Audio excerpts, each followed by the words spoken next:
I'm going to leave the house to my parents. If you oppose that, we're getting a divorce. What in the world is this guy talking about? While I am drowning in sorrow after losing my mother, Dan comes up to me with a smirk on his face and drops this bomb. And then, I realize that I've lost all affection for him. Instead, a surge of anger towards Dan and my in-laws started to well up inside me. Fine, but you're gonna regret it. Shut up, idiot. He hands me the filled-out divorce papers with a stupid grin on his face, not taking my words seriously at all. If that's the way he wants it, I'm more than ready to show him just how serious I am.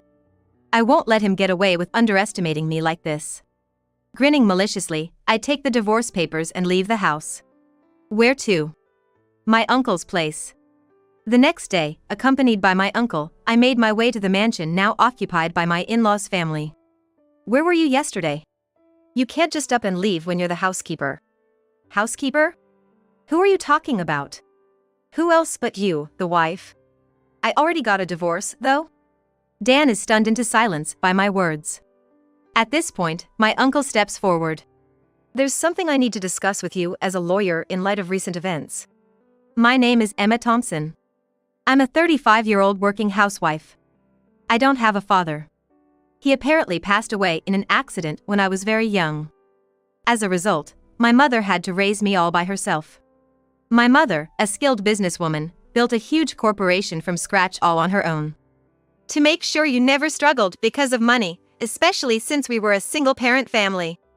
I want you to live a long and happy life, Emma, for both me and your father. That's what she always used to say as she worked tirelessly. Thanks to her, we never had to worry about money. Hey Emma, big sis, I was in the neighborhood for work and thought I'd drop by. Oh, that's tough, working even on your day off. Yeah, it is what it is. Oh, by the way, where's that heavy package you were talking about the other day? I can help you with that while I'm here. And my uncle, her brother, would also help us out during his busy schedule, so we never really had to struggle. But the rule in our house was always to take care of your own business. You work for what you want. Mom, can I get a part-time job? There's something I want to buy. Sure, I don't mind. What do you want to buy, though? A book for a certification I want to get in the future. Oh, Emma, you really are such a good girl. So I never shied away from putting in the effort. And my mother always praised me for it. And as a result, today I hold a managerial position at my company. I fell for you at first sight, Emma. And watching you never stop trying just made me fall for you even more. I met my husband, Dan, at work. He approached me proactively, and I eventually fell for his enthusiasm, leading us to get married. We don't have any children, but we've been living a normal life together. One day, I had to work overtime because a meeting dragged on, and I came home late. I'm finally home. I'm starving, hurry up and get the food ready. When I got home, Dan was just lounging on the sofa, fiddling with his smartphone, not even greeting me with a welcome back. I couldn't help but sigh at the sight of him. I told you I'd be home late today, so go ahead and eat first, didn't I? Oh, did you? I definitely told you, and you even replied that you understood. Whatever, just hurry up and get the food ready. Dan continued to lie on the sofa, saying this. Unlike me, he doesn't hold any position at work. He's what you'd call a perennial employee. I always tell him that I want him to do more housework because of this, but he never lifts a finger. He leaves his clothes on the floor where he took them off and doesn't even try to clear away his plates after eating. When we first got married, he used to care about me and actively help with the chores. You know, I've just come back from work and I'm tired. You, on the other hand, have the luxury of lying on the sofa, so at least get your own food ready. Stop nagging. As if you could have kids. At those words, I snapped. It's true that we don't have children. But it's not entirely my fault. Both of us have bodies that make it difficult to have children. That's the same for you as well. It's your fault. We can't have kids because your body is defective. Despite this, Dan always blames it all on me. Perhaps he feels his pride is hurt because I have a position at work and he's not progressing in his career at all. In other words, he's just jealous and taking it out on me. That has nothing to do with this. If I'm defective for working and doing house chores, what does that make you? Who does neither? What did you say? Are you mocking me? That day, we ended up fighting. Feeling sulky, Dan went to bed without eating anything. I was left holding my head, unable to understand his actions. I've worked so hard, and yet, I muttered to myself while warming up some pre-made side dishes. The next morning, it was a rare day off with nothing to do, so I got up later than usual. Dan's not here, huh? He's usually sleeping till noon. He's probably gone to his parents' house or something. Thinking that, I got ready and headed to the hospital. Mom, I'm here. Oh, Emma. Are you off today? Yeah. How are you feeling? Same as always. My mother had collapsed at work the other day and is currently in the hospital. Knowing her, she probably felt unwell before she collapsed, but ignored it and continued working until her body couldn't take it anymore.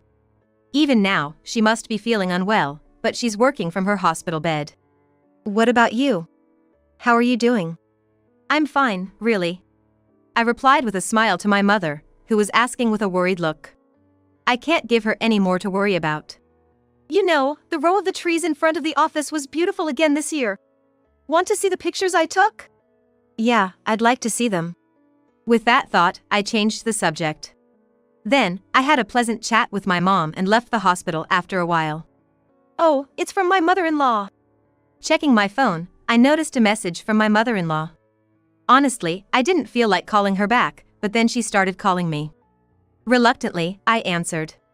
Where the heck have you been? I was visiting my mom at the hospital. What? You left Dan alone to prioritize your own parent? Her shouting over the phone made me grimace. As expected, Dan seemed to be at his parents' house. His mother was complaining about it. You're always putting so much on Dan. A wife should prioritize her husband. Just because you have a position doesn't mean you can get cocky. And you can't even have children. I wish she'd let her grown son live his own life. Dan always hides behind his parents. It's really pitiful. With those thoughts, I brushed her off and hung up. What's wrong, Emma? You look upset. Oh, hi, Uncle. Are you here to visit Mom too? Something like that. Then, from somewhere, my uncle called out to me. There was a man standing behind him. Is he your colleague? Yeah, he might be related to your work in the future. Let me introduce you. Bob Smith. Nice to meet you. He handed me his business card, and I gave him mine in return. Afterwards, my uncle told Bob to go ahead into the hospital because he had something to discuss with me. So, who was on the phone? Yeah, my mother-in-law. I explained the situation with a wry smile. Dan, who doesn't do house chores and runs to his parents' house whenever we have an argument. His mother, who defends him and insults me for being infertile. After hearing my story, my uncle looked troubled. I'd rather you didn't tell Mom about this. I don't want her to worry anymore. All right. My uncle nodded, looking concerned. I thanked him and we parted ways. Not long after, something happened. Wait, Mom is... By the time I rushed back to the hospital, my mother had passed away. Stunned by the sudden farewell, I just couldn't catch up and was left in a daze. Unable to think of anything, my uncle firmly supported me and took care of the funeral arrangements. All right. With this, the inheritance is all ours. Really, she was the CEO of a major corporation, wasn't she? I wonder how many millions are in the inheritance. The wife's inheritance belongs to the husband's family, after all. We can finally say goodbye to that shabby house. What snapped me back to reality was such an insensitive conversation. Dan and his parents were laughing during the funeral. Get out! Unable to believe their remarks, I froze, but my uncle kicked them out in my stead. Dan and his family tried to resist, but realizing the surrounding people were glaring at them, they left the funeral venue, hurling insults at my uncle. Emma, if you ever want to cut ties with them, just let me know. Yeah, thank you. After that incident, I didn't want to go back to the house where Dan was. So, I decided to temporarily live in the mansion, which was part of my mother's inheritance. This house was meticulously designed by my mother, filled with numerous memories. I planted flowers in the garden to soothe my busy mother, and we played hide and seek in this vast mansion on holidays.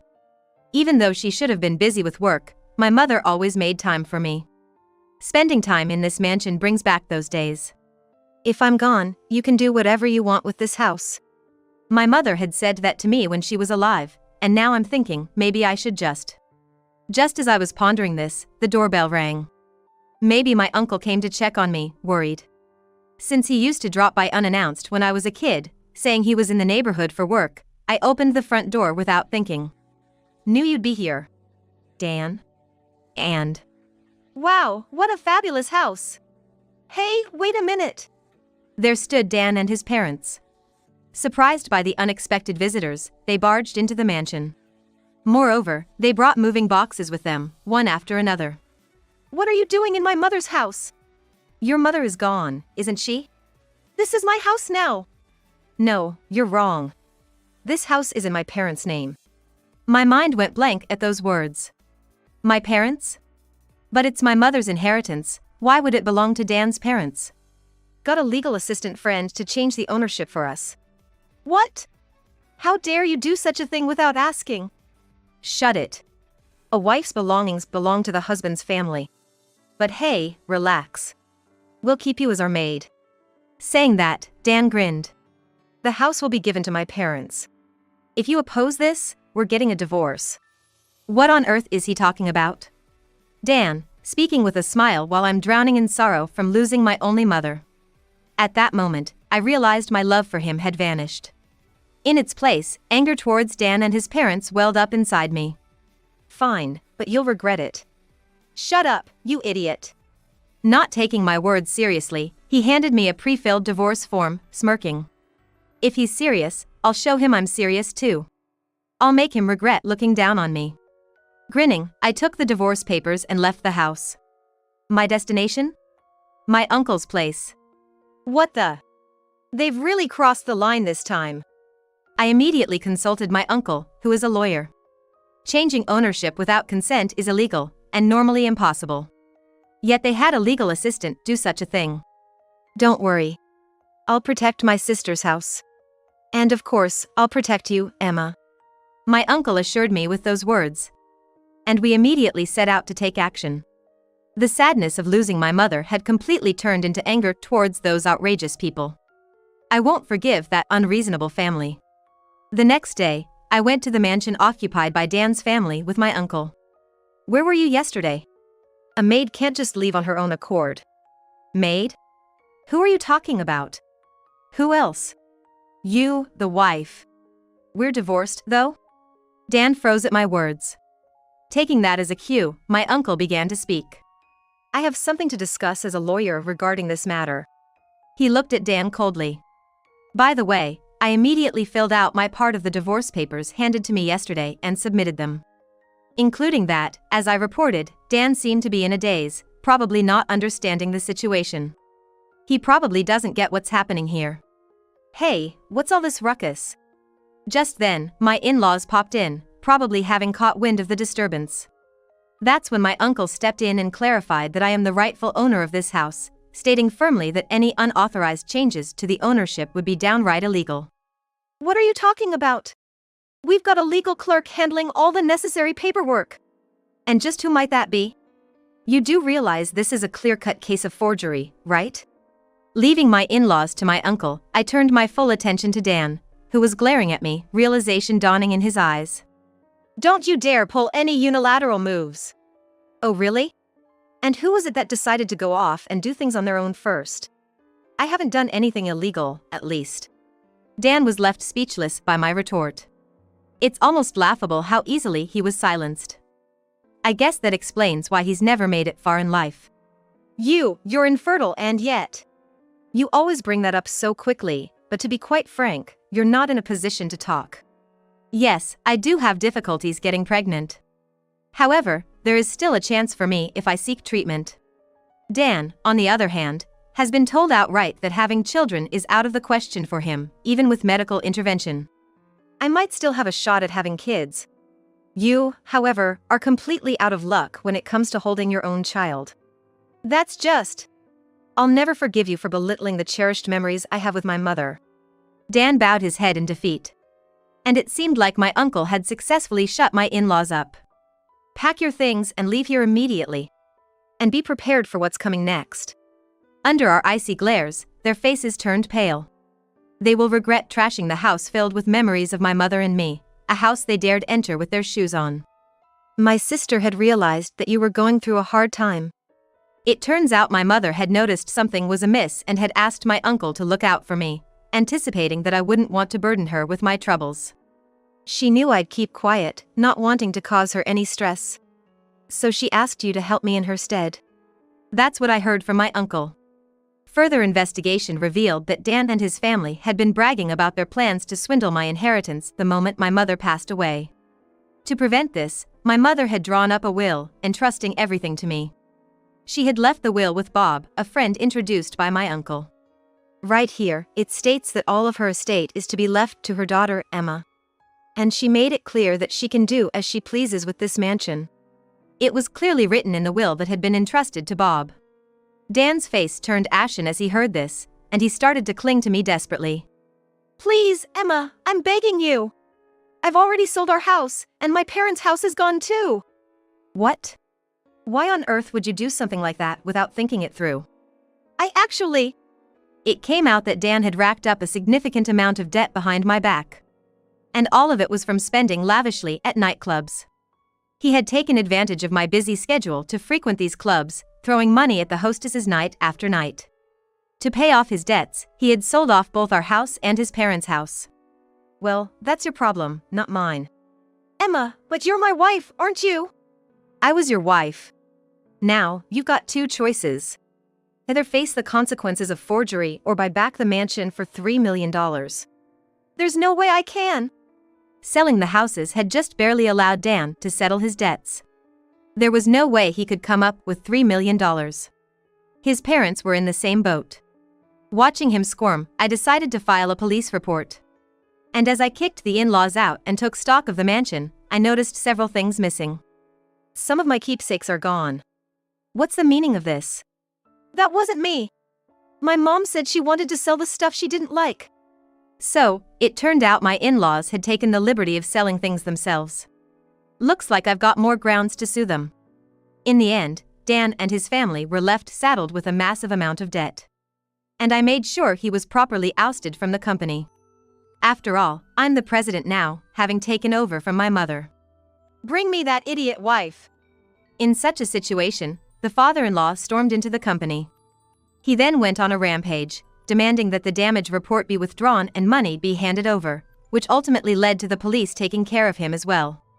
What a hopeless parent and child, my uncle and I would say with a bitter smile. So it seems we've figured out who that notorious legal clerk really is. Turns out, that legal clerk was apparently a cousin of Dan's. He manipulated the situation to make me look like a villain, grabbed a hold of my weaknesses to force me into cooperating.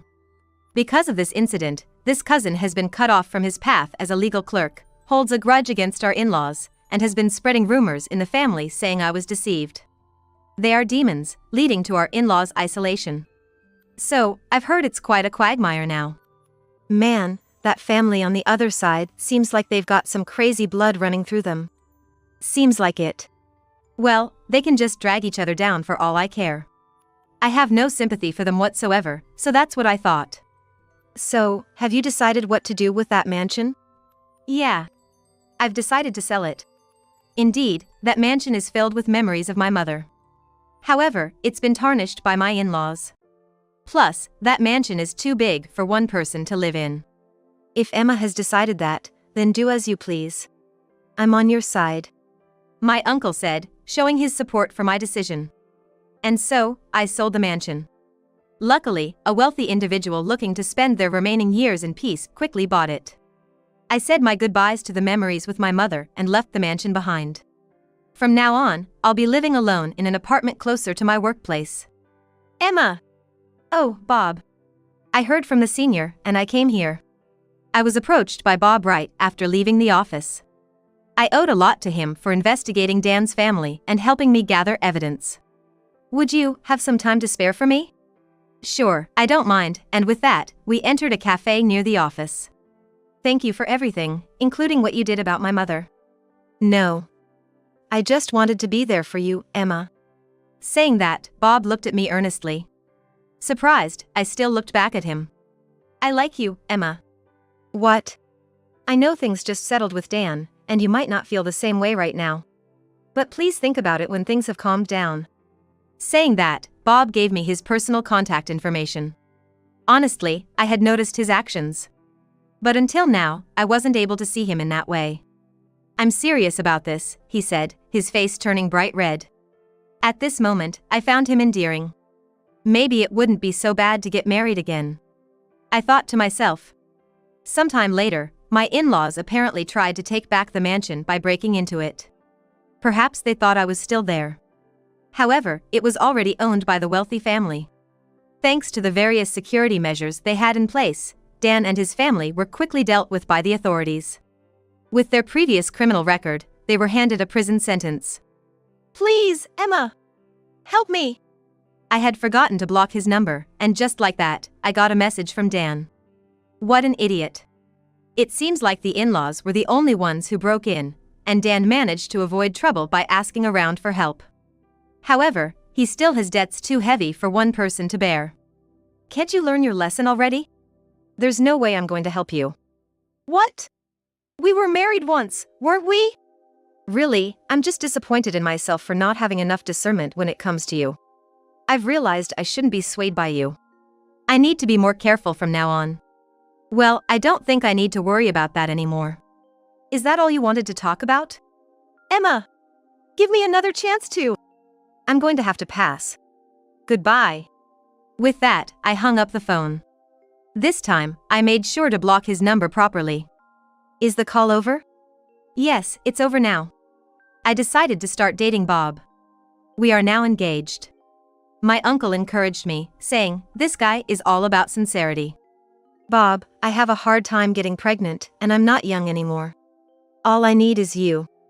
Besides, family isn't just about blood ties. I genuinely felt that I could build a happy family with him. Then, I talked to my uncle about Dan, Bob, and having children. That's great. If that's what you both have decided, then I'm happy for you. I've always wondered, why do you support me so much, Uncle? Well, it's a promise I made to your father. According to my uncle, he and my father were best friends. He told me that my father always used to say, if anything ever happens to me, please take care of my wife and Emma. And to be on your side. I see. Besides, you're like a daughter to me. He said with a smile, and I smiled back. I was really glad that he was on my side. Be happy. Yes, of course. I made a firm promise to my uncle that I would be happy this time. I can't make him worry about me anymore. After that, I married Bob. We enjoyed our life together for a while before deciding to adopt a child. This kid is my grandchild. My uncle also cherished the child. I poured as much love into the child as my mother had into me. Because it's our child, we'll be fine no matter what. Yes, we will. There may be many trials awaiting us in the future. But I believe we can overcome them. I decided to teach the lessons my mother taught me to my child, to be an ally like my uncle, and to convey honest feelings like Bob. That was my vow.